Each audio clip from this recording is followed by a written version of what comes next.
Nosso tema de hoje envolve as novas demandas da população brasileira junto ao SUS e também os desafios enfrentados pelos gestores municipais de saúde no atendimento dessas demandas. Esse tema é abordado em palestra gravada com a professora Carmen Lavras. Seja bem-vinda, professora. Tudo bem? Tudo pronto? Muito obrigada, Bob. Eu quero cumprimentar aqui todos os participantes, agradecer o convite do Conasems pela oportunidade de abordar aqui um tema que me é tão caro, em torno do qual eu venho há anos me dedicando profissionalmente, atenção básica no SUS, né? Vocês, pelo que eu pude ver durante o curso, discutiram muitas questões relacionadas à atenção básica. Discutiram conceitos, as diretrizes da atual política, os atributos norteadores da atenção básica, a composição preconizada tanto para equipes de saúde da família como para as equipes de atenção primária à saúde no SUS, a importância da territorialização, da estratificação de risco sociossanitário da população adscrita, discutiram a complexidade dos processos de trabalho das UBSs, o financiamento do SUS e tiveram também a oportunidade de conhecer inúmeras e distintas iniciativas de atenção básica em todo o país. Na tentativa de contribuir com vocês, e particularmente com as suas agendas enquanto gestores municipais, eu me propus apresentar um quadro síntese com um conjunto de iniciativas que podem ser desenvolvidas respeitando as características e a particularidade de cada um dos municípios. Durante a montagem desse quadro, eu busquei respeitar as reflexões realizadas por vocês durante todo o desenvolvimento desse módulo e os desafios que, a meu ver, devem ser enfrentados na perspectiva de fortalecer a atenção básica no SUS. Assim, inicialmente, eu gostaria de fazer algumas considerações mais gerais, no sentido de contextualizar melhor tudo o que eu direi a respeito do significado desses desafios e das iniciativas a serem propostas para apreciação de vocês. Em primeiro lugar, nós podemos afirmar que, embora a oferta de cuidados em saúde não seja uma prerrogativa só dos sistemas de saúde, e a gente sabe, por exemplo, que vários atores ou instituições ofertam cuidados de saúde, dá para a gente lembrar aqui das próprias famílias, das benzedeiras, dos curandeiros nas sociedades mais primitivas e até mesmo das igrejas e de outras organizações comunitárias, né? Mas nós podemos dizer também que a oferta de cuidados em saúde, na sua forma mais organizada, se dá através de sistemas de saúde em todas as sociedades do mundo. Os sistemas de saúde, eles existem para ofertar cuidados. Portanto, cada sistema deve conhecer exatamente as necessidades de saúde da população que ele pretende atender. E a qualidade do cuidado ofertado por esse sistema guarda uma relação direta com a forma como esse sistema se organiza, com a forma como os serviços que fazem parte desse sistema se organizam e com a qualidade das práticas profissionais que aí se desenvolvem. Além disso, a gente pode dizer também que os sistemas de saúde devem periodicamente realizar ajustes. E no mundo inteiro esses ajustes são realizados. Seja em função da mudança das necessidades de saúde das populações que eles assistem, ou seja também em função da incorporação de novos conhecimentos científicos e de novas tecnologias. Em outras palavras, o que devemos sempre nos perguntar é quais são as mudanças que estão sendo exigidos por conta da incorporação de novos conhecimentos científicos e de novas tecnologias e quais as novas necessidades de saúde da nossa população. E como o sistema deve se reorganizar para responder a essas necessidades. E mais que isso, dentro do sistema, como a atenção básica deve participar dessas mudanças. Na verdade, o avanço científico e tecnológico, que garantiu novas formas de diagnóstico, de tratamento e que colaboram para uma sobrevida muito grande das pessoas, trouxe também a especialização das práticas e dos serviços, muitas vezes ocasionando um distanciamento entre o profissional e o usuário. E outra coisa que muitas vezes encarece também o próprio processo de cuidar. Já a mudança no quadro de necessidades de saúde da população brasileira foi muito importante nas últimas décadas e guarda relação com novos modos de viver e novos comportamentos. E aí eu diria o seguinte: hoje uma pessoa vai a um serviço de saúde depois de consultar o Dr. Google. Então ela já vai com um conjunto de informações e ela exige, primeiro, ser atendida num tempo rápido, ter respostas práticas, diferente do que era, por exemplo, há 10, 20 anos atrás. Então, o acesso à informação e as novas tecnologias de informação e comunicação mudaram muito também essa relação das pessoas com serviços de saúde. E existem novos modos de viver mesmo, as pessoas querem tudo mais rápido, querem que as coisas sejam efetivas. Então, tem toda uma mudança aí de comportamento que influencia dentro dessa mudança, do que eu estou chamando de mudanças de necessidades de saúde. Uma outra questão que a gente tem que chamar a atenção é o envelhecimento da nossa população. Aquilo que ocorreu, levando décadas em outros países, nos países europeus, por exemplo, aqui no Brasil houve uma mudança muito grande em curto espaço de tempo. Então, a nossa população está envelhecendo, né? E hoje você tem um número de idosos muito grandes, com novas exigências em relação ao processo de cuidar.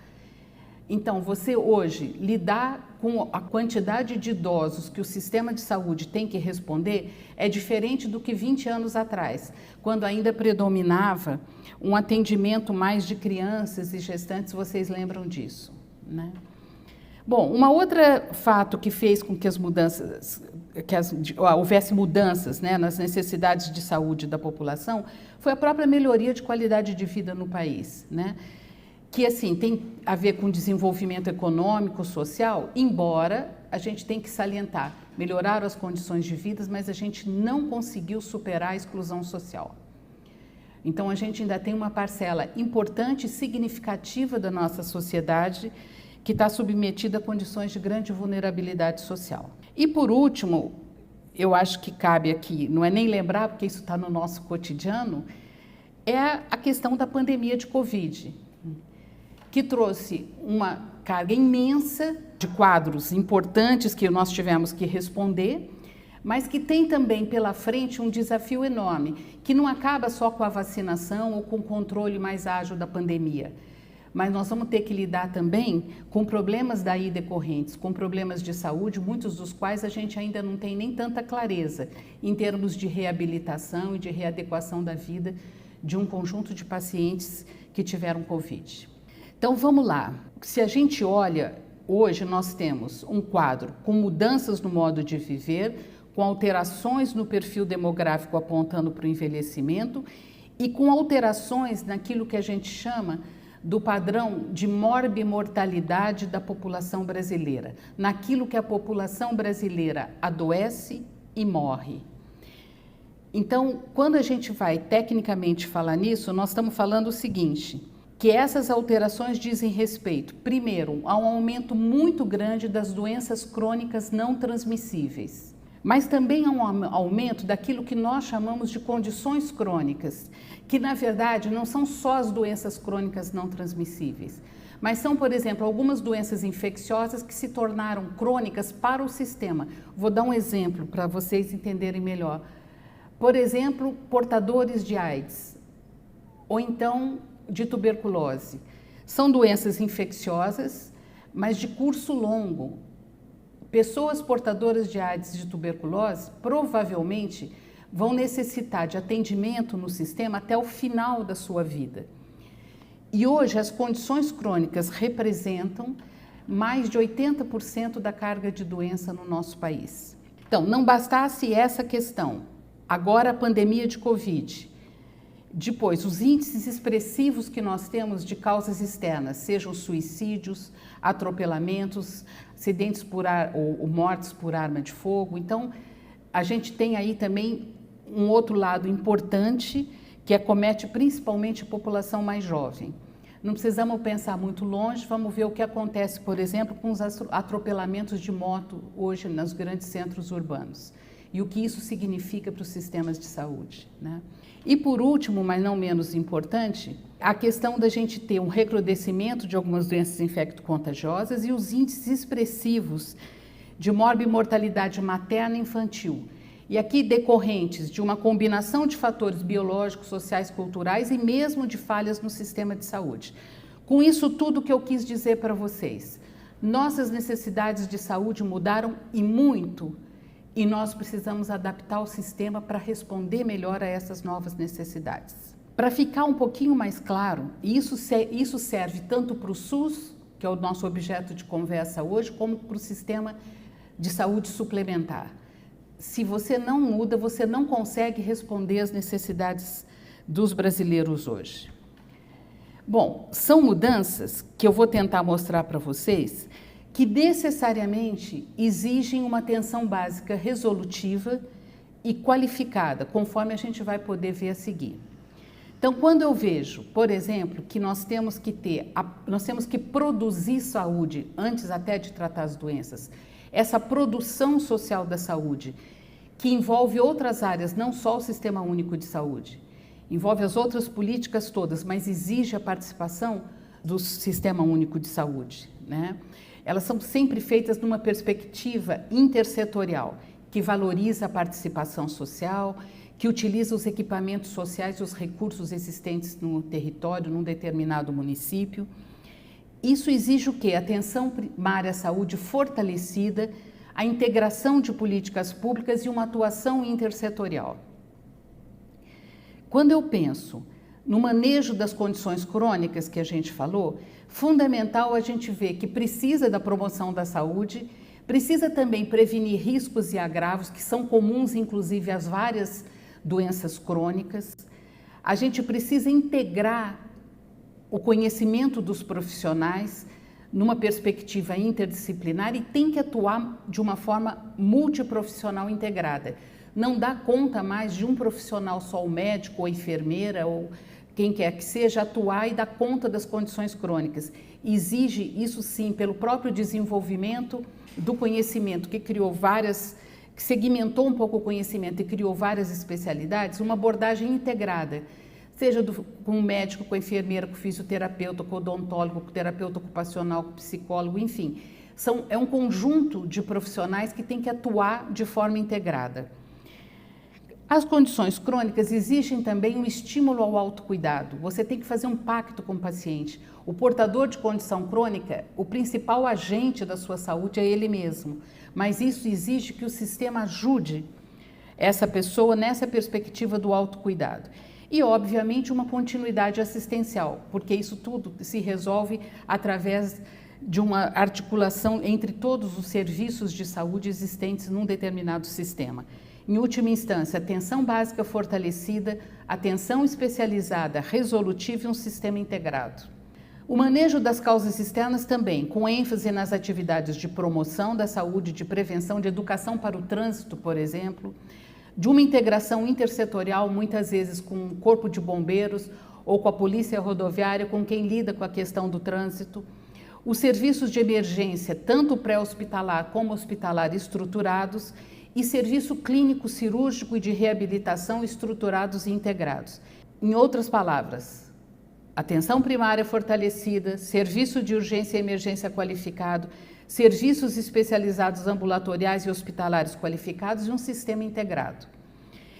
E por último, quando eu penso as doenças infecto-contagiosas, também exige um ênfase nas atividades de saúde pública e de prevenção, tanto individuais quanto coletivas, serviços de pronto atendimento estruturados, serviços de retaguarda clínica estruturados e integrados, em outras palavras, atenção primária à saúde fortalecida, vigilância em saúde estruturada, serviços especializados qualificados e um sistema integrado. Resumindo, o manejo das condições crônicas, dos agravos relacionados às causas externas, das doenças infecto-contagiosas e de todos os determinantes relacionados à morbimortalidade materno-infantil exigem o fortalecimento da atenção básica, além, é óbvio, da integração de todo o sistema em todas as suas dimensões. Além disso, eu só gostaria de chamar a atenção e de lembrar que a gente vive num país de dimensão continental, com uma diversidade regional enorme e, portanto, cada realidade tem que ser respeitada. A gente tem que buscar soluções próprias para cada local, para cada região. Vivemos um país também com extrema concentração de renda, como eu coloquei, com uma parcela significativa da população exposta à vulnerabilidade social, com uma distribuição desigual de equipamentos sociais e de saúde e com uma distribuição desigual também de profissionais de saúde, né? Além, é claro, de uma crise política, social e ética, né, que nós estamos atravessando e que a gente espera que a gente consiga superar com o passar dos anos aqui, né? Tudo isso acaba por exigir também, além das nossas ações cidadãs, uma participação dos sistemas de saúde no desenvolvimento de atividades intersetoriais de promoção da saúde, que, na verdade, respeitem essa diversidade, respeitem as condições de vida tão diferenciadas, respeitando os pressupostos daquilo que vocês discutiram em relação à determinação social do processo saúde e doença, o que torna a atenção básica mais imprescindível ainda na oferta de cuidados em saúde. Com isso, eu acho assim, o que eu quis passar para vocês é para a gente superar um pouco uma visão simplificada que normalmente se tem da atenção básica. A atenção básica não é simples e nem é de baixa complexidade, pois no dia a dia a gente lida com problemas complexos e se depara com um leque de respostas engendradas por esses cuidados. Portanto, a gente precisa investir na atenção básica, visando sua qualificação e a integração do sistema como um todo, tendo aí a atenção básica como coordenadora do cuidado responsável pelo usuário, em que ponto ele estiver do sistema, e ordenadora da rede, no sentido de estar organizando a rede da qual ela faz parte.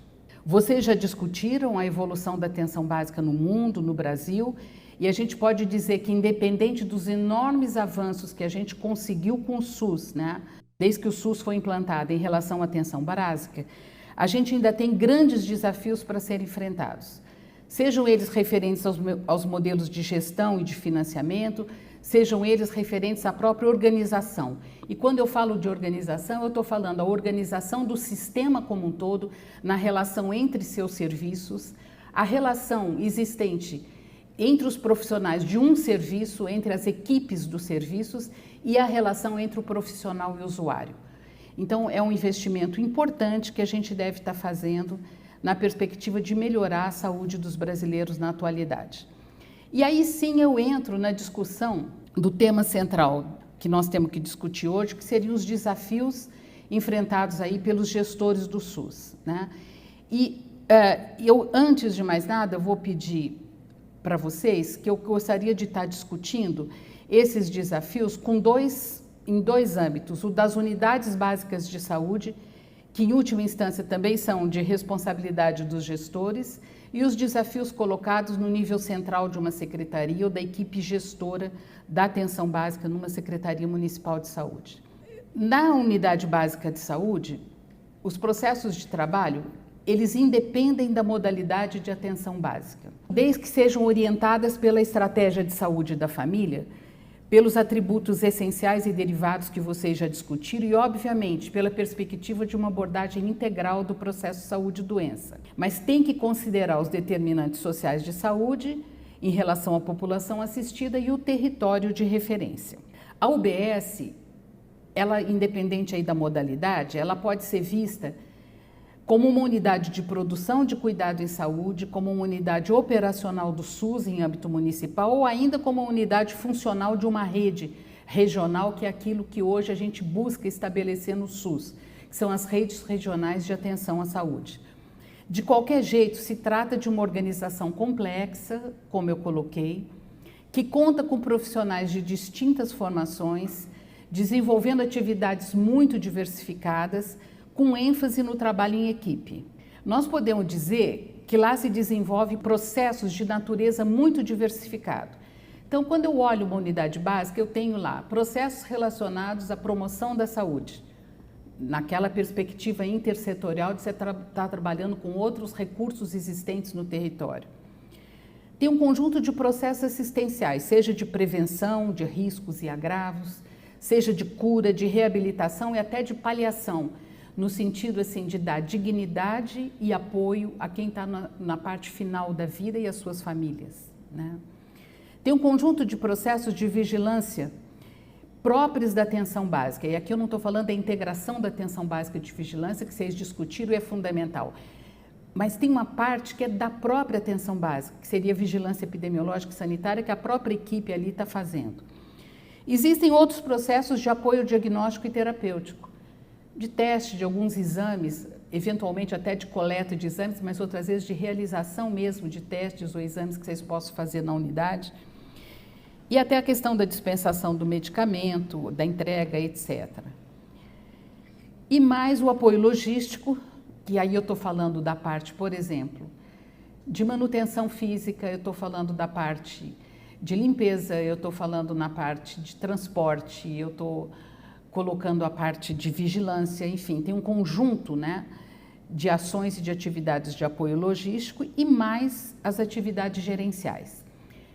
Eu vou tomar a liberdade de falar um pouquinho das atividades gerenciais, simplesmente porque a gente sabe que hoje no SUS, grande parte das unidades de saúde não tem gerentes. E eu acho que é fundamental que a gente pense nisso, porque os processos gerenciais de uma unidade básica são muito complexos. Não é só uma questão de administrar folha ou administrar a presença de profissionais ou então de controlar insumos e medicamentos. Não. São processos gerenciais que, por exemplo, exige uma articulação sistêmica, participação no conselho local, articulação com outras unidades de saúde, articulação com o nível central ou regional da Secretaria Municipal de Saúde, articulação com outras instituições existentes no território, articulação com as equipes de supervisão e de apoio, contato com as centrais de regulação de acesso, representação institucional. Depois tem o gerenciamento global da unidade, o planejamento, a gerência interna, a gerência de recursos humanos, a gerência da informação, a gerência da comunicação social, seja com os grupos, seja com a própria sociedade local, às vezes com os próprios funcionários nas unidades maiores, né? E aí tem o gerenciamento do cuidado mesmo, que seria a gerência do processo de programação da saúde, dos projetos estratégicos que se desenvolvem no território, a gerência de riscos, a gerência de casos, enfim. Então, assim, os processos relacionados à gerência de uma unidade básica são complexos e aqui eu deixo bem marcado a importância de que a gente venha instituir os gerentes de UBS, com uma posição clara e com um processo de capacitação bastante adequado para o bom desempenho dessas funções. E aí, tendo feito aí essas considerações, eu quero me referir aos processos tão ou mais complexos que envolvem a gestão municipal, no que se refere à gestão municipal da atenção básica como um todo, em um grande ou em um pequeno município. Salientando que num pequeno município, que representa a maior parte dos municípios brasileiros, a gestão da atenção básica é a principal atribuição do gestor municipal. Já nos grandes municípios, a gestão acaba sendo exercida ou por um outro membro da equipe, um diretor ou um superintendente próprio da atenção básica, e em poucos, mais expressivos municípios do país, essa função já se encontra regionalizada dentro do próprio município. Então, o município cria regiões e cria uma equipe responsável pela gestão da atenção básica naquela região, né? E muitas vezes ainda com a participação de outras instituições, e eu acho que o que a gente conhece mais hoje são as OS, né? Que já participam da gestão da atenção básica em muitos municípios. E aí eu acho que a gente não cabe aqui, a gente está aprofundando, mas a gente precisa ver como é que se dá o processo de seleção dessas OS, qual é o grau de capacitação dessas instituições para esse exercício e não abrir mão do que é função própria do Estado aqui sensu lato. Então não pode o município abrir mão e colocar qualquer OS sem ter um acompanhamento em cima do contrato que aí é estabelecido, né? Seja qual for a dimensão dos municípios e das equipes dirigentes do país, o que é certo é que o exercício das funções gestoras em relação à atenção básica exige o desenvolvimento de processos complexos e muito diversificados. Agora, para que esses processos tenham que estar bem estruturados, para enfrentar um conjunto de desafios que a gente tem pela frente na perspectiva de qualificar a atenção básica do SUS, Que desafios são esses? Seria o maior aporte de recursos com o aprimoramento dos mecanismos de financiamento que envolve o sistema como um todo, mas em particular a atenção básica. Seria a adequação dos processos de formação e desenvolvimento dos trabalhadores da saúde. Seria a melhoria da infraestrutura física, tecnológica e de recursos humanos. Seria das unidades. Seria a integração e a qualificação dos processos de trabalho das inúmeras e distintas unidades básicas existentes em todo o território nacional e estabelecendo mecanismos de apoio institucional permanente, entre outros. E assim, já fechando a nossa apresentação, o que eu queria aqui era apresentar um quadro contendo iniciativas que devem compor a atual agenda dos gestores do SUS em qualquer região do país, consideradas fundamentais para o fortalecimento da atenção básica. E aqui nós não temos nenhuma pretensão de estar colocando isso como uma regra para todo mundo, ou que isso não, isso tem que ser adaptado a cada região. A gente dá apenas como uma contribuição a vocês, gestores que estão aqui nos assistindo, no sentido de completar, discutir, ver se isso já foi resolvido na sua região, no seu município, e como trabalhar com essas questões e também como buscar apoio da Secretaria de Estado, do Ministério da Saúde, que são responsáveis também pela atenção básica. Eles não operam, mas estão também responsáveis pela atenção básica no país. E também buscar apoio nas instituições que os representam, seja o COSEMES, seja o CONASEMES.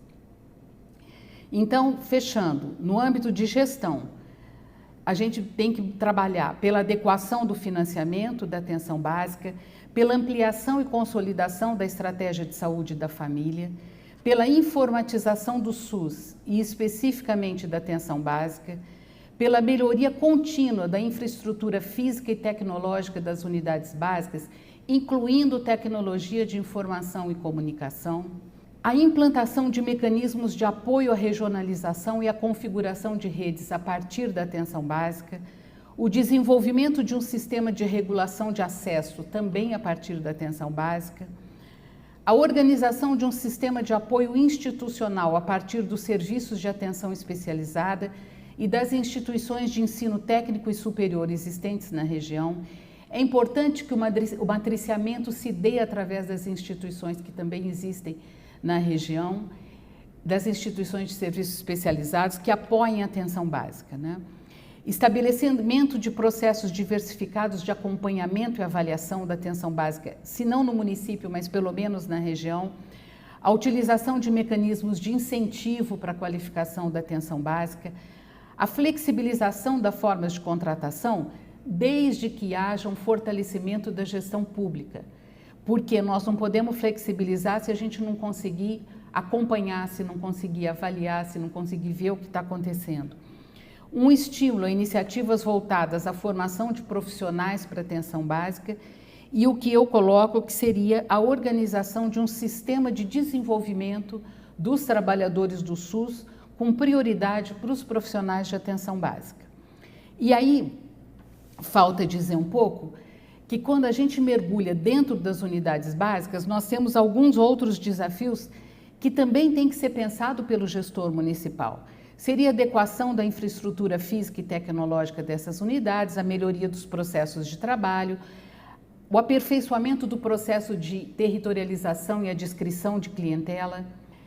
A gente precisa trabalhar não só com a população que a gente acha que mora ali, mas com a população que mora ali e que realmente seja cadastrada na unidade.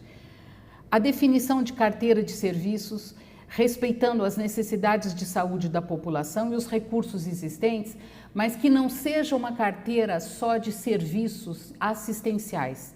Lembre-se da importância da atenção básica na promoção da saúde, na prevenção e nos trabalhos todos que pode ser feito integrados com a vigilância e saúde.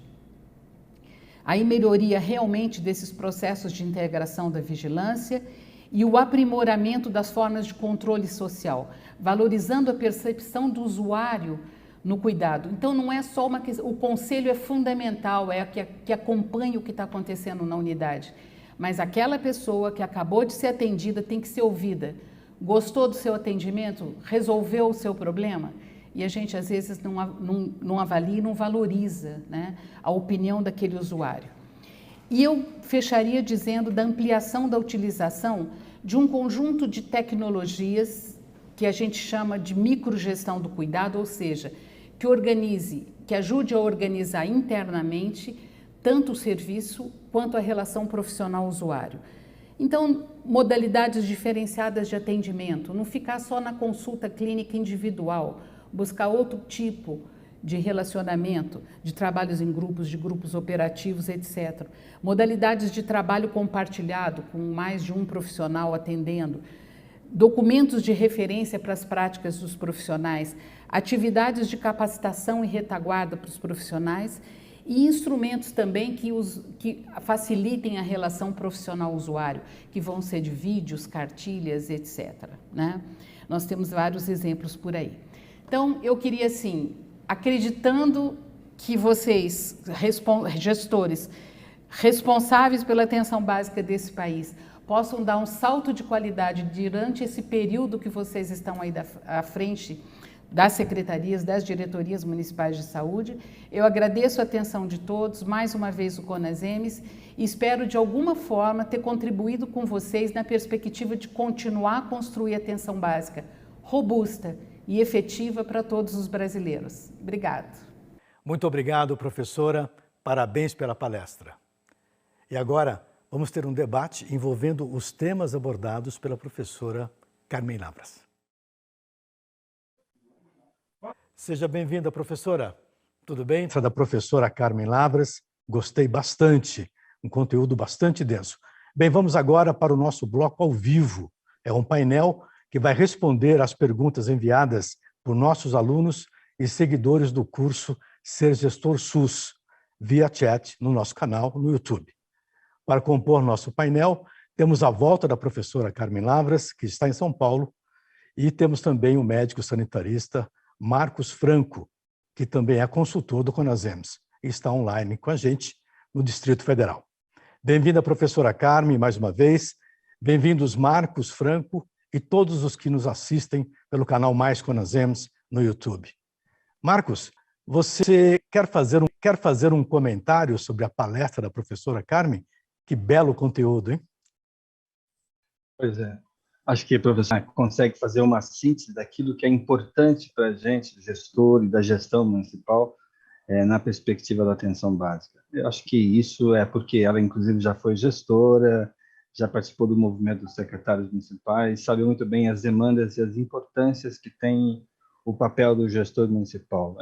Foi brilhante, não tenho a menor dúvida disso. Eu queria fazer algumas questõezinhas que eu acho que são importantes, algumas considerações. Primeiro, o trajeto que você fez, Carmen, para mim é extremamente importante. Você percorreu todo o sistema, todo o papel do gestor, desde pensar a atenção básica até no processo de articulação, de pensar dentro da unidade, de pensar a relação da unidade com o sistema. Acho que você fez uma abordagem extremamente importante para a gente. Isso é fundamental para poder fechar esse entendimento nosso do que é a atenção básica, né? Eu acho que, assim, nós precisamos aprender um pouco mais sobre essa nova era que estamos entrando, esses novos algoritmos que a saúde vai providenciar, qual é a relação dessa nova era de comunicação com o nosso trabalho de atenção básica, como é que isso vai se formatar no campo, né? Essa transição epidemiológica que vivemos, essa importância que cada vez mais os crônicos passam a ter na nossa demanda diária da atenção primária de saúde, essas questões também do formato atual da abordagem social, os novos perfis sociais que a gente precisa se conformar a essas questões, né? Mas também é importante a gente pensar um pouco, professora Carmen, na questão da Amazônia, né?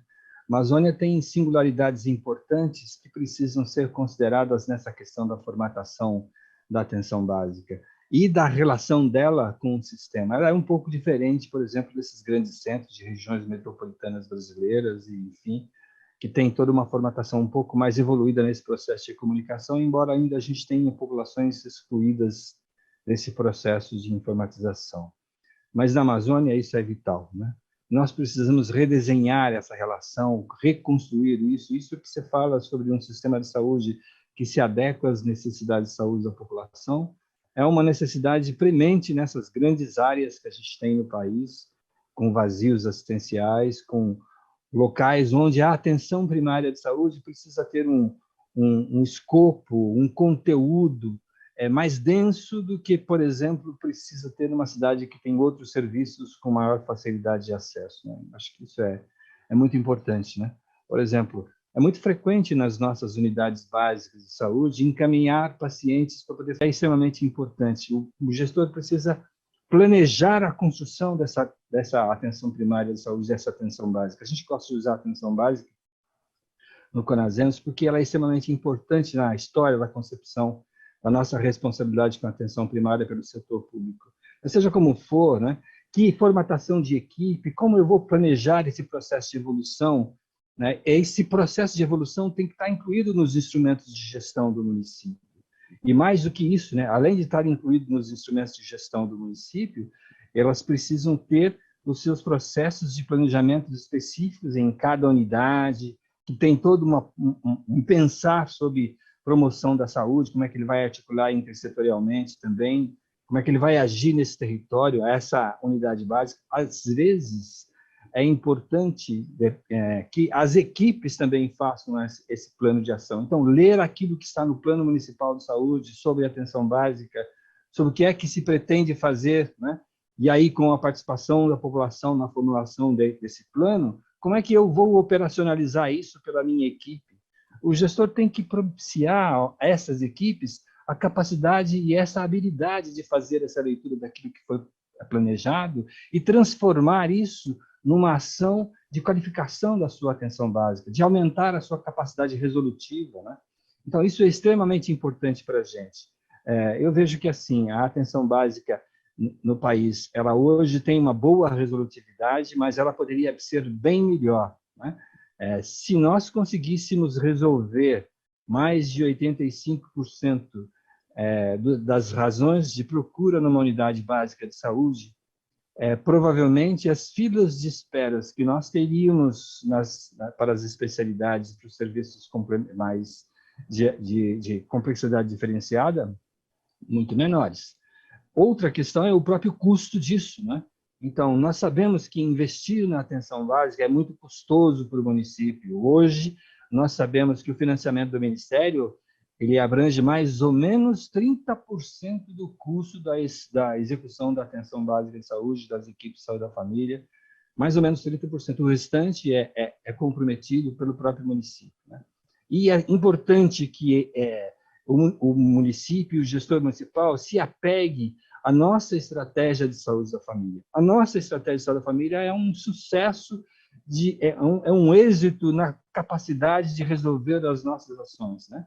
Então, é muito importante que a gente mantenha esse padrão de atendimento. A nosso compromisso, o compromisso da gestão municipal e do Conasemos é com a população, né? É a população que precisa ser atendida. Então, quando nós temos horários de atendimento da equipe ao longo do dia, é porque a população precisa disso. Aumentar esse acesso da população, aumentar esse horário, implica em aumento de custos de um sistema que já tem 70% de financiamento do município. O Estado brasileiro precisa se sensibilizar em relação a repensar o financiamento da atenção básica, colocando de fato como prioridade no processo de investimento. Eu acho que isso a Carmen abordou com muita seriedade. Eu acho que isso, inclusive, a gente ouviu muito no próprio chat a esse respeito, né? Então, se eu vou aumentar o acesso, isso significa aumentar o número de profissionais. Mesmo que alguma regulamentação reduza a carga horária deste ou daquele profissional, o acesso à população precisa ser mantido e ampliado, né? Então, isso tem custos, isso tem dificuldades, né? Então, o gestor precisa estar atento a essas questões. Enfim, eu gostaria muito de parabenizar a Carmen por isso, e acho que tem algumas perguntas, né, Bob, que a gente talvez pudéssemos pensar em pedir para a Carmen responder também.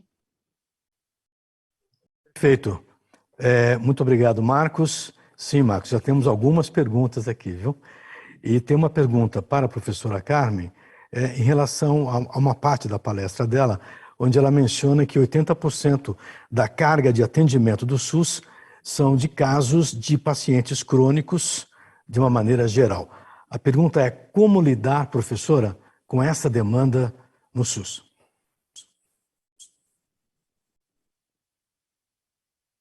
Microfone. Carmen, microfone.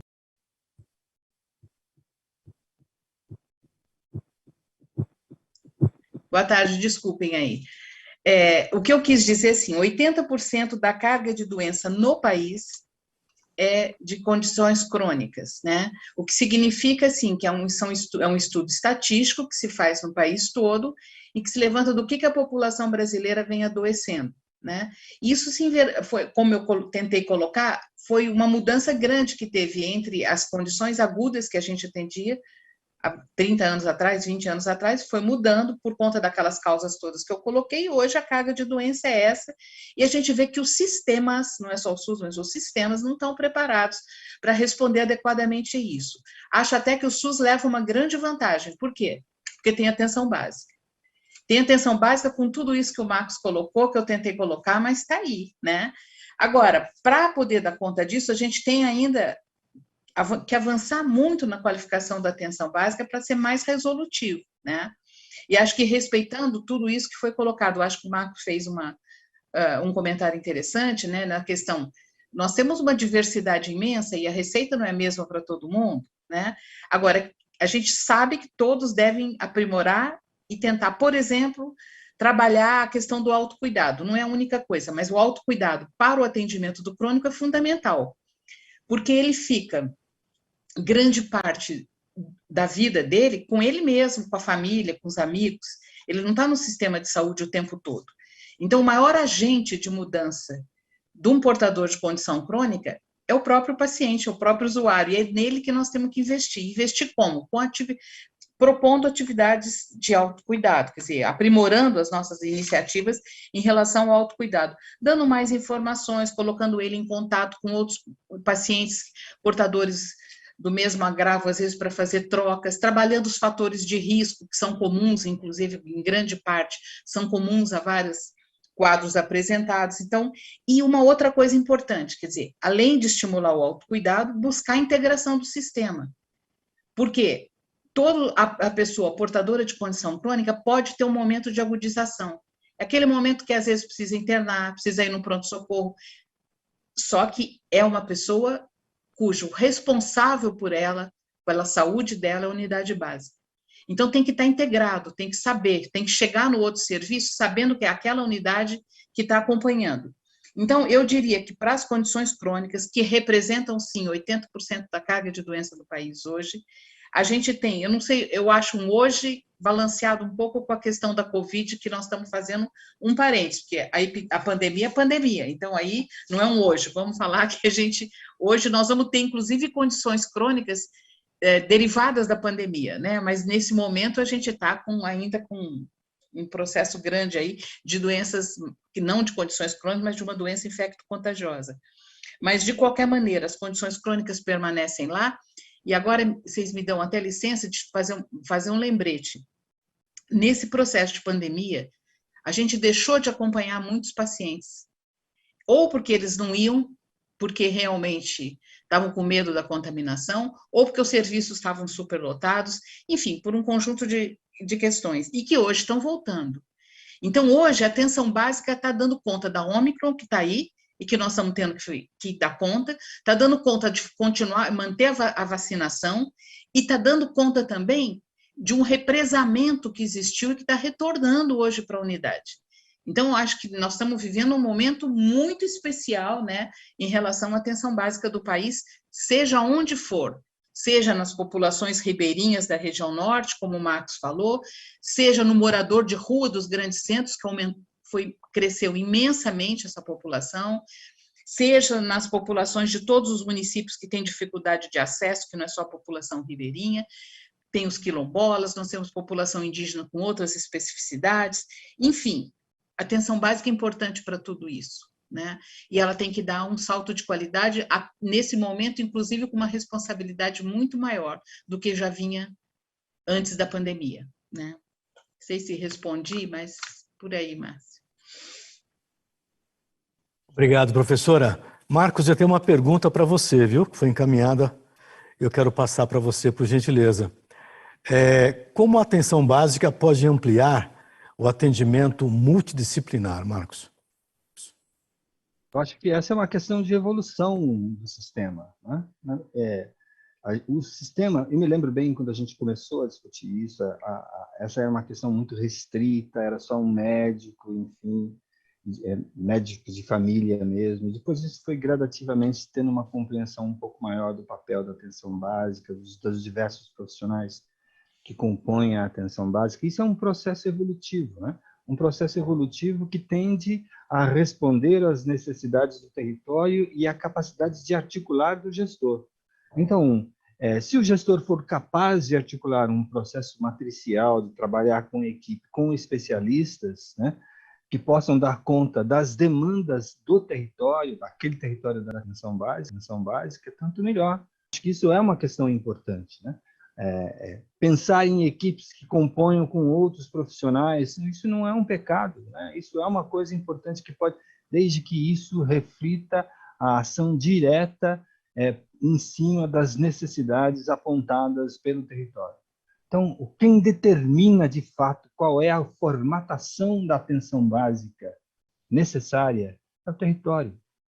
Ele é a necessidade de saúde da população, é o que nós queremos construir, um gradiente de saúde cada vez maior para essa população, é o foco na promoção da saúde necessária para aquele território que vai determinar qual é o tipo de atenção básica e qual é o tipo de especialidade e amplitude dessa equipe. Eu não vejo limitação para isso, acho que as políticas têm dado possibilidades de flexibilizar isso cada vez mais, né?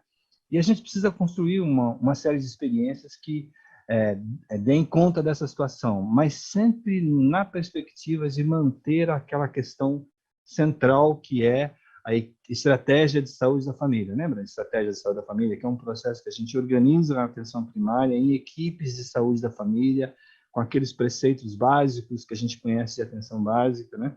Então, tudo isso que está expresso, inclusive, na política, isso precisa ser preservado. Feito isso, assim, o gestor tem amplitude de possibilidades para trabalhar nessa perspectiva. Mas por que é ele que paga? É o município que paga. Carmen. Eu queria fazer um comentário, que talvez seja até meio polêmico, mas o bom quando a gente já está com uma certa idade na universidade, que você pode falar e está discutindo aquilo que você pensa. Então, é o seguinte, eu acho que o Marcos colocou muito bem aí a importância do território, eu acho que eu estou querendo salientar que a atenção básica no Brasil, e particularmente no SUS, né, ela avançou muito sempre nessa perspectiva. Hoje a gente tem diferentes modalidades, mas diferentes, por conta até de questão de profissionais, de tempo de mudança, mas a diretividade, a direção que vem dada é a saúde da família. E aí eu quero colocar uma questão. Guardado o respeito a essa diversidade regional e as soluções que a gente vai buscar em cada local, em cada região, e às vezes dentro de uma mesma cidade, com unidades distintas, porque as regiões dentro de um município, às vezes, são distintas, e a gente tem que fazer ajustes, né? Duas questões eu quero. Uma que eu acho que o gestor deve estar pensando é o custo disso. É um custo que depois se economiza no hospital e tudo isso, mas lembrando que aquilo que o Marcos falou também, que a responsabilidade não é só do município, do Estado e da Federação. Então, é responsabilidade tripartite, né? Então, se hoje está 30% só, o que significa, tem uma discussão aí para que se amplie, que se tenha uma participação maior dos outros entes para poder sustentar uma atenção básica mais robusta. Mas eu queria, não é só discutir isso, eu queria discutir também uma questão que eu acho que às vezes passa, né, em alguns níveis de discussão aí, que é a diferença entre saúde da família e medicina de família. Eu acho que nós estamos aqui defendendo, e acho que aí eu estou em perfeitamente sintonia com o que o Marcos colocou, eu entendi por aí, nós estamos defendendo saúde da família. Estamos defendendo uma perspectiva de território, de reconhecimento das necessidades. Nós estamos trabalhando numa perspectiva multiprofissional integrada, integrando, sim, a interdisciplinaridade do conhecimento e uma ação multiprofissional integrada. Nós estamos trabalhando a integração com a vigilância e uma abordagem integral de processo de saúde e doença no sistema como um todo.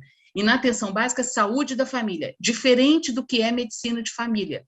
Medicina de família é fundamental, que a gente tenha profissionais com essa formação para uma modalidade que se chama saúde da família, que é mais que medicina de família. Não é só o médico e a enfermeira. é a perspectiva multiprofissional. Não é, talvez, ter todos os profissionais no mesmo número em todas as unidades, não é isso. Você pode ter diferentes composições aí, mas a perspectiva é essa. Então, não perder isso de vista, porque a medicina de família, mesmo que trabalhe na perspectiva mais ampliada, entendendo o paciente na sua inserção familiar, etc., etc., é uma prática médica, no máximo da enfermagem, de enfermeira da família, com uma prática de enfermagem. E nós estamos falando numa outra perspectiva, onde participa o médico, se valoriza muito isso, se valoriza muito a enfermagem, mas se valoriza também os outros profissionais, né?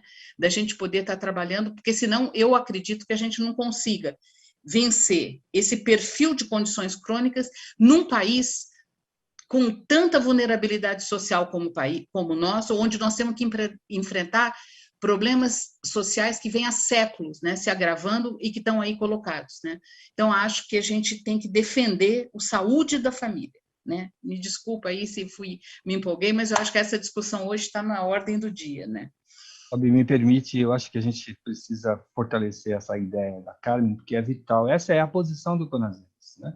O Conasems é a favor de um trabalho dentro da unidade, de um trabalho importante que se faz no território, de promoção, de vigilância no território, de articulação dos processos de saúde e doença naquele território, como responsabilidade da equipe. Isto é saúde da família, não é só dentro do consultório, dentro da unidade que se faz atenção básica.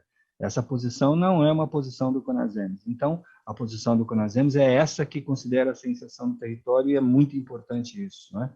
A outra questão muito importante, né, é que assim, é muito importante que o gestor conduza o processo de qualificação da atenção básica. É ele que vai conduzir, é ele que tem um plano que conseguiu articular recursos, que articulou recursos, inclusive políticos, para a implementação dessa atenção básica no seu município.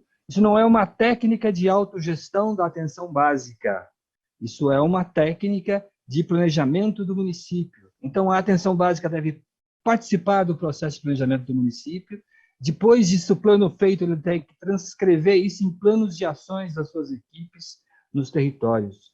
Isso é o processo de planejamento. Então, tem vários momentos do planejamento que são permanentes, que precisam estar atentos sob os olhos e o cuidado criterioso da gestão, né? Planejamento é a arte de fazer gestão, né? Não tenho a menor dúvida disso. Bob, desculpa. Perfeito, Marcos. Tá bom o debate, estou gostando, viu? Professora, eu quero fazer mais uma pergunta, senhora, sobre a necessidade de formação de gerente das UBSs. Um cargo que a senhora mencionou, realçou a importância disso para o bom funcionamento na atenção primária. Como capacitar o servidor para essa função? Então, eu espero ter conseguido deixar claro as atribuições que eu enxergo nos gerentes, né, de uma unidade básica de saúde, e a minha preocupação em ver uma organização tão complexa como uma UBS, às vezes com alguém desempenhando parte dessa função gerencial, como uma questão a mais do que ele faz. Então, é o médico que passa, o enfermeiro que passa, ou é um administrador que, além de fazer uma série de outras questões, também faz a gerência, e aí faz só aquilo que é necessário e urgente, né? E passa com toda aquela complexidade do processo gerencial. E, além disso, eu acho que é fundamental que a gente tenha pessoas formadas. E não existe nenhum curso que fale assim, olha, um curso superior da área da saúde ou um curso técnico na área da saúde que saia um gerente formado, não sai. Então, o que eu acho é que nós temos que investir na capacitação, né? Investir formando gerentes mesmo, e, do outro lado, a administração pública reconhecendo essa função, né? Da forma como for possível reconhecer nos municípios, né? E mais que isso, aproveitando aí o que o Marcos colocou, buscando também instrumentalizar esse profissional para o exercício da gerência. E a primeira questão da instrumentalização é o plano, né? Então, aí existe o Plano Municipal de Saúde, mas eu estou colocando um plano, o que eu chamo de plano diretor de unidade básica de saúde. É fundamental que ele tenha esse instrumento. E não é um instrumento cartorial, não é um instrumento que ele guarde dentro da gaveta. É um instrumento que tem que ser construído com a equipe, tem que ser construído com participação do conselho local. E esse sim é um instrumento de dia a dia, de tentar melhorar, de tentar qualificar o processo de trabalho da unidade. Então, eu acredito muito no processo de capacitação gerencial, acho que a gente tem que desencadear isso com uma certa urgência. Então, são duas coisas ao mesmo tempo, o reconhecimento do cargo de gerente e, do outro lado, o processo de formação. Um processo do qual eu vejo a participação de instituições de ensino técnico, de instituições de ensino superior, das organizações que representam aí os secretários, né? Seja a COSEMES, seja a CONASEMES, e que tem que ser construído ouvindo, não pode ser uma coisa de cima para baixo. Eu acho que tem que conhecer a realidade, tentar discutir e montar cursos. Eu acho que eu trabalho numa universidade, acho que a gente tem, as universidades participaram ativamente da formação do próprio Sistema Único de Saúde, mas eu entendo que essa dinâmica cotidiana do SUS, a universidade hoje está distante. Então, é fundamental que na construção desses processos a gente crie canais de participação dos profissionais para que a gente consiga fazer um processo de formação adequado a essas realidades, né? Não sei se o Marcos quer completar, Marcos, não sei. Eu gostaria de complementar um pouquinho. Por favor, Marcos. Okay. Então, vamos lá. Então, eu acho que, assim, em primeiro lugar, Carmen, acho que você tem plena razão, né? Nós, a gestão municipal, a gestão como um todo, da administração pública municipal, tem que se preocupar com as habilidades que os profissionais precisam para enfrentar determinada missão que não é igual em todos os territórios. Então, as necessidades de uma equipe podem não ser as mesmas de uma outra equipe dentro do próprio município. Os profissionais formados que compõem uma equipe podem ter dificuldades em algumas áreas diferentes de outras equipes. Então, eu quero aqui defender que neste processo se dê através de um processo de apoio e de educação permanente em saúde. É essencial a gente observar esse mecanismo. A Política Nacional de Educação Permanente em Saúde, ela foi pensada exatamente para essa questão, né? Para a nossa necessidade de desenvolver habilidades de uma determinada equipe de uma maneira diferente a partir daquilo que o próprio profissional daquela equipe tem, que consegue desenvolver ou que não consegue desenvolver e que precisa de apoio para isso, né? E isso é diferente, então, por isso que não existe um curso brasileiro de capacitação das equipes de atenção primária de saúde. Nem compete, nem tem essa perspectiva, né? Mas o gestor tem que se preocupar com isso, né? De disponibilizar essas universidades, essas escolas, de buscar apoio para isso, para responder a essas necessidades específicas desses profissionais, né? Na perspectiva de fazer um processo de educação permanente em saúde. Acho que isso é vital nessa situação, Carmen, só para relembrar isso, né? Que a gente, inclusive, já abordou um pouco isso com a Márcia no nosso curso. Acho que é importantíssimo a gente trabalhar nessa questão. Bora. Muito obrigado, Marcos. Professora, uma pergunta que apareceu aqui para a gente, bastante interessante também, como fazer para integrar os profissionais da rede de saúde, de atendimento à saúde, da RAS, se ainda temos uma formação não voltada ao SUS? Deveríamos rever essa política de formação? Eu acho que ajustes na política de formação sempre são necessários e seria bom que o sistema educacional e o Sistema Único de Saúde tivessem maior capilaridade. Mas eu não acho que esteja aí a questão. O que eu acho é que a gente tem que considerar aquilo que eu coloquei. Ninguém nega a importância do desenvolvimento científico e do desenvolvimento tecnológico para a saúde, para o mundo, para todas as áreas da vida, e particularmente para a saúde. Isso foi muito importante, até para a sobrevida nossa, né? E a gente tem que valorizar. Agora, um subproduto disso é a especialização, não teve jeito. Então, você hoje tem uma tendência maior à especialização do que existia no século passado, né? Então, o que acontece? Nessa hora, você tem... o conhecimento acaba também sendo fragmentado.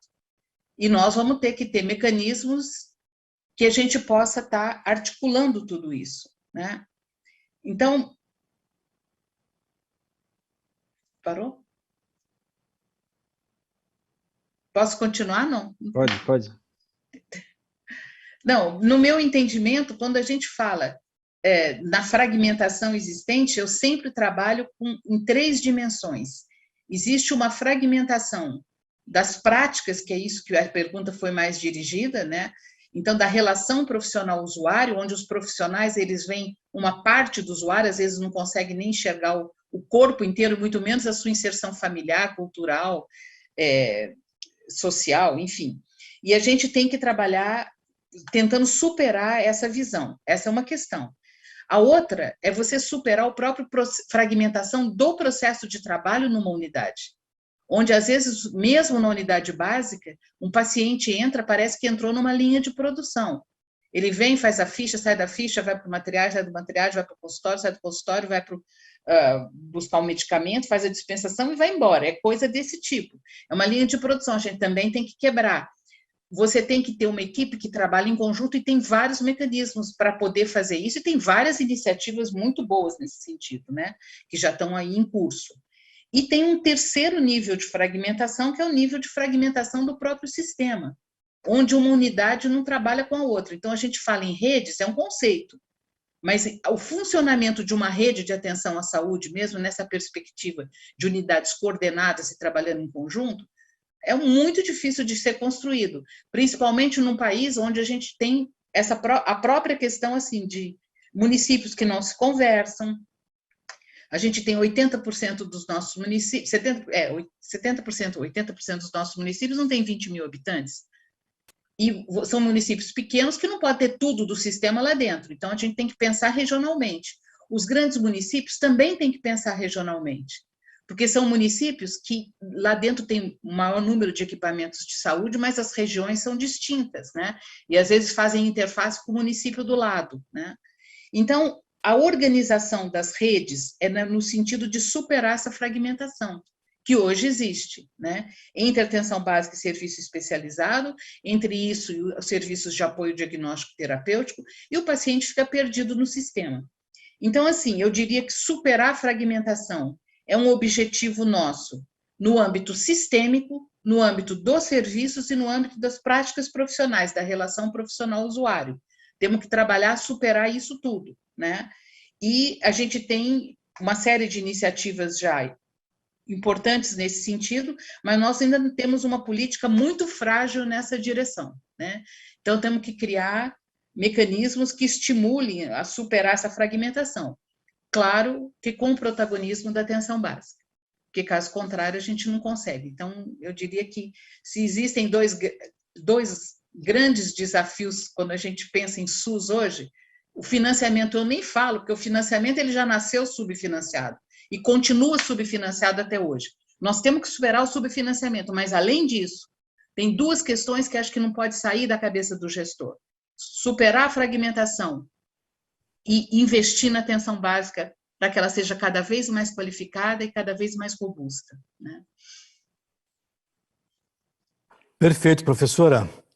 Eu tenho agora a última pergunta para o Marcos. Ô Marcos, a gente recebeu aqui um questionamento bastante interessante sobre o conhecimento dos servidores da atenção primária de saúde e também em relação ao funcionamento da rede de atenção à saúde de maneira geral. A impressão que se tem pela pergunta aqui é que essa compreensão do sistema, ela não está sendo muito consolidada. Falta um pouco mais de embasamento, treinamento, e aí vem a pergunta. Como promover esse entendimento, fortalecer esta relação entre atenção primária à saúde e a rede de atenção à saúde? Bob, eu quero focar essa resposta na importância do gestor municipal. É o gestor municipal que vai buscar equacionar essa questão, né? Então, eu tenho um pensamento sobre gestão municipal de saúde e eu queria traduzir isso para vocês de uma maneira um pouco mais sintética. O gestor municipal de saúde é um político articulador entre as necessidades de saúde do seu território, as políticas públicas de saúde, os serviços locais e serviços regionais, e faz isso em estrita relação com o arcabouço legal e orçamentário do Estado brasileiro. Então, isso não é um trajeto muito simples de ser feito, né? Isso é uma coisa bastante complicada de fazer, né? Então, agora, precisa ser feito. Isto é papel do gestor fazer essa situação. Então, um primeiro passo para o gestor fazer isso é ter uma atenção básica resolutiva que atenda a população, que consiga estabelecer de fato quais são as necessidades de saúde do território. E aí essas necessidades devem ser organizadas com participação da população, organizadas com participação do trabalhador, organizadas num processo de planejamento, e aí esta demanda o gestor é que tem que levar para um processo de regionalização da saúde, de articulação com as especialidades e com os hospitais de referência e com os outros serviços e ações que não têm escopo no município para resolver. E na maior parte dos municípios, nenhum município no país, eu diria, nem São Paulo, é plenamente competente para poder resolver 100% das demandas e necessidades de saúde do seu município. Por exemplo, ele encaminha muito para Bauru para poder fazer cirurgias no Centrinho. Estou falando da cidade de São Paulo, né? Então, eu tenho a impressão que, assim, é importante que a gente compreenda que o papel do gestor, ele não se dá dentro do consultório dele, lá dentro do escritório, do gabinete dele, ele se dá visitando as unidades, conhecendo o trabalho que as unidades estão fazendo, estabelecendo um processo de planejamento, tanto do município, quanto das equipes, quanto das unidades, organizando esse processo de gestão, de atenção. Isso feito, ele pega esse substrato e vai negociar regionalmente com os parceiros que podem desenvolver essas ações regionais. Aliás, eu queria dizer, Bob, que isto é assunto para as próximas aulas. As nossas próximas aulas, nós vamos estar trabalhando com a questão das especialidades, da atenção das especialidades, do processo de regionalização dessas especialidades, do papel delas, né? Como é que nós vamos fazer com que, na verdade, essas ações de especialidades e especialistas se tornem um processo de qualificação da nossa atenção básica no nosso território. Não só tem um papel da atenção básica de qualificar essas demandas e esses encaminhamentos por protocolos clínicos e diretrizes terapêuticas, como, de fato, também essas especialidades têm que garantir um processo de apoio matricial, de organizar, de fato, esses processos de encaminhamento e garantir que 100% dessa demanda daquele território seja atendido. E aí nós passamos a organizar o sistema por oferta, né, por necessidade, por demanda, e não simplesmente por uma oferta econômica de locação de serviços que muitas vezes criam vazios assistenciais e dificuldades de acesso da população ou acesso inoportuno. Então, o papel do gestor nesse processo de configuração da atenção básica e de colocar a atenção básica como, de fato, estruturante do sistema de saúde, é o gestor municipal que vai fazer isso. Se há uma dificuldade no seu município de encaixar nessa perspectiva, é porque nós precisamos, inclusive, também qualificar o gestor municipal para que ele adquira essa competência. Daí, inclusive, a razão que o CONASEMES fez nesse processo de formação do curso de ser gestor. Eu acho que é por aí. Carmen, você quer fazer algum complemento disso? Não, acho que não, está correto. Já estamos com adiantado aí, né? Tá bom. Bob, então, devolvendo a palavra, e quero já, de início, agradecer a oportunidade de estar aqui nessa troca de experiências e de conteúdo para os nossos alunos do curso Ser Gestor. Eu vi que tem uma boa participação dos nossos alunos, e eu acho que, para a gente do CONASEMES, isso é muito importante. É importante que a gente qualifique a nossa atenção básica, qualifique a gestão municipal no desenvolvimento de suas responsabilidades na organização e qualificação da atenção básica e de todos os desafios que temos pela frente, inclusive políticos, né? Eu acho que podia tentar agradecer aí a oportunidade de estar participando aqui com vocês, agradeço o convite aí do CONASEMES e agradeço também a todos os gestores e aos alunos que ficaram até aqui nos acompanhando nesse debate. Foi muito oportuno, muito obrigada.